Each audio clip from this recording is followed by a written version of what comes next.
wonderful because I never insisted that she do art, and she just comes to me if she wants some advice on something. We sit in the studio together sometimes and work and listen to music. I stole his markers. It's like a brush tip and a fine tip. Hi, I'm Jon Hunt. I'm an illustrator and a writer.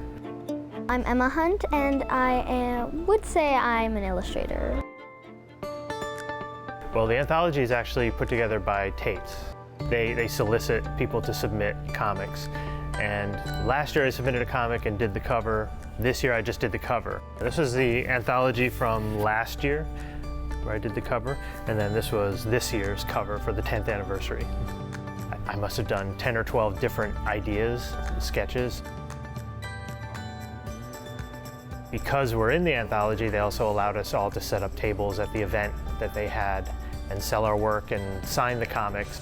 And since it's comic books, when I was growing up, there was barely anything around, but now this is kind of a mecca for people to travel to.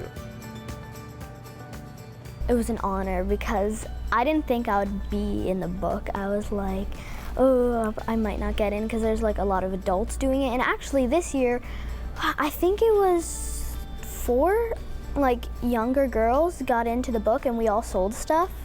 And it was really cool to see them there because I was like, oh, I have more people doing what I'm doing at a young age. It's called A Simple Day in a Simple Forest.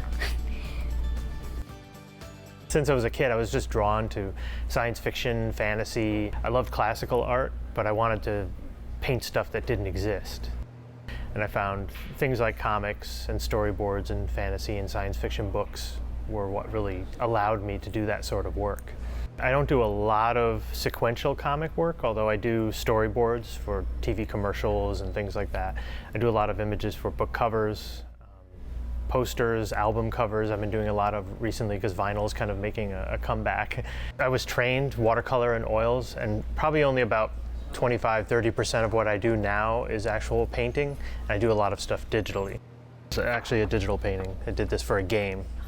And I still do a lot of drawing by hand, so I'll draw this by hand, scan it, and then do the painting in Photoshop. Something I really like to work with in my work, whether it's digital or watercolors, is lighting. I love old artists like Rembrandt and Caravaggio who use chiaroscuro, and so I love having a super broad range of values. I love dark stuff.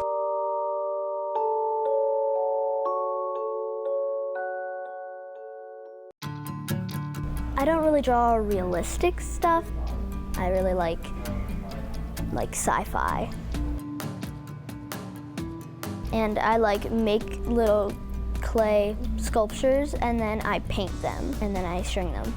And this is also fan art from a Studio Ghibli film.